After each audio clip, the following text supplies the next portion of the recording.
Sex during your period can deliver amazing sensations, even more amazing than the normal ones, believe it or not.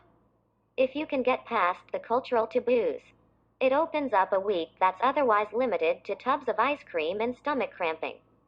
If you and your partner aren't intimidated by the icky factor that hangs up a lot of people, follow these tips to have sex during your period and enjoy the pleasure while minimizing the mess. Part 1. Mastering the mess-free deed. Number 1. Get some towels.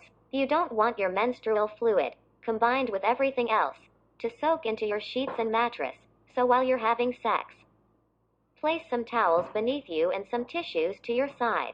The towels will be on constant duty. The tissues will be used to wipe yourself off just before sitting up, when all is said and done. If odor is a problem, don't let it ruin the moment, throw on some blankets. If you keep them above your midsections, they'll help block the wafting scents. Number 2. Stick to the missionary position. Lie on your back to lessen the flow of blood while you're having intercourse. Also, be careful about deep penetration because your cervix may be lower and more sensitive during your period. If anything starts to hurt, just tell your partner and proceed with care. Number 3. Have sex in the shower. Not only is this less messy from the get-go, it's a change of pace, too. When you're under the flow of the water, that other flow becomes a lot less noticeable. If you can fit 2 in comfortably, give it a shot, if you haven't already. Number 4. Don't get too handsy. Unless your partner's into uterine lining, they probably shouldn't start feeling around down there. However, if you're the type that needs loads of foreplay, you're in luck. You already have a natural lubricant, so your partner's fingers, and whatever else, can have the night off. That doesn't mean you should skip the foreplay entirely. No, no, no, no, that's a travesty.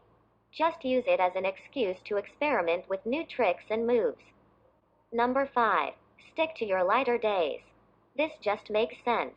If you know that days 3 to 5 are lighter than days 1 and 2, just keep your panties on for those 48 hours. Let the anticipation build and avoid any awkward trips to the laundromat. If it doesn't bother your partner and they're totally down for day 1 sex, evaluate your concerns. Maybe it's something you could get over. After all, it's no less sanitary than what you've been doing. It's just a bit redder. Number 6. Take a shower after. There will probably be at least a little something on your skin that needs to be washed off. If you didn't do the deed in the shower, hop in after for at least a quick rinse. You'll feel better, too. If you're using toys during this time, get those things sanitary immediately. Putting it off will only result in a, less than glamorous experience. All in all, get everything hygienic as quickly as possible. Part 2. Staying clean and healthy. Number 1. Use contraception. When you're on your period, you're at a higher risk of STD and pelvic infections. What's more, you're less likely to get pregnant, sure, but it's not impossible. So if you thought this was your ticket to ride, sorry, you still gotta stay safe. Here are some of your options. Diaphragms do double duty as birth control devices and as menstrual cups to inhibit flow. Sometimes, diaphragms can be felt during sex, and removal can be messy. However, they are generally easy to use because your gynecologist will provide a diaphragm fit exactly to your cervical measurements. Contraceptive sponges are foam devices soaked in spermicide that are inserted into your vagina during sex. They can prevent pregnancy and have the side benefit of absorbing flow. Although they don't prevent STD, male condoms will help prevent pregnancy, block STD, and keep blood from getting on your partner's penis. Female condoms, which will also keep your partner from coming into contact with blood while enabling more heat and sensation, are also a good form of birth control. Although they will provide slightly less protection than male condoms, you can improve the effectiveness of a female condom by putting some spermicide on the closed end before you insert it into your vagina. Number 2. Wear a cup that will stop the menstrual flow from leaving your vagina. Wear a menstrual cup for sexual play that doesn't involve intercourse. Wear a soft cup for penetrative intercourse. Avoid wearing regular menstrual cups during penetration. They are not designed to be used that way and will probably leak. However, if you just want to fool around, menstrual cups prevent leaking and allow for mess-free play, including oral sex. Skip cups made of rubber because the rubbery smell and the taste of rubber in your vaginal fluid may be unpleasant for your partner. Use a silicone cup instead. Instead, soft cups are specifically designed to be used during intercourse. They are shaped like a diaphragm, are very flexible, and available at most drugstores.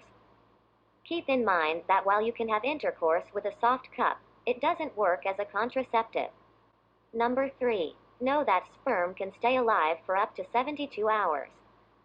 That's 3 days those little guys have to swim around doing whatever they dang well please. So if you do take the risk of having unprotected sex and your partner ejaculating into you, that's what'll be going on inside you. If your period is over tomorrow, though the risk of getting pregnant is minimal, it's still there. Part 3. Convincing your partner. Number 1. Talk it over beforehand. Not everybody enjoys period sex. So it's best not to initiate sex during your period and deliver an awkward surprise to your partner and a potentially frustrating response to you. Instead, talk it over and find out what your partner thinks about the situation before you get started. He or she probably has an opinion. Some religions and cultures consider the act of having intercourse during your period to be wrong. While no scientific principles support this restriction, you'll have to respect your partner's feelings on the matter. Number 2. Reap the benefits. Sex on your period actually makes a lot of sense if you look at it from the right angle. A lot of women can actually be more sexually aroused during this time, so the sex can be even better. But what's more, it's good for your period. Having sex on your period actually makes it shorter. The muscle contractions of the orgasm actually drive out everything faster, as opposed to making it magically disappear.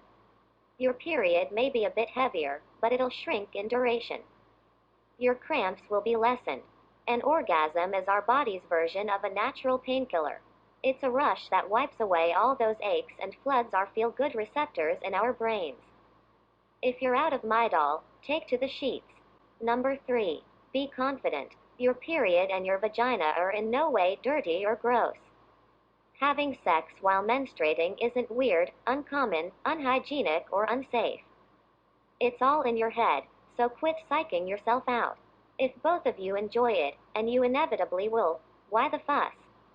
You may feel awkward when you first start, but your mind will be taken off the matter in minutes, maybe even seconds. Number 4. Be inventive. Sex is generally thought of as penetration, but there are many other forms of sexual play that can bring pleasure to both partners, even if you or your partner do not wish to have vaginal intercourse during your period. Take this opportunity to discuss and brainstorm new ideas.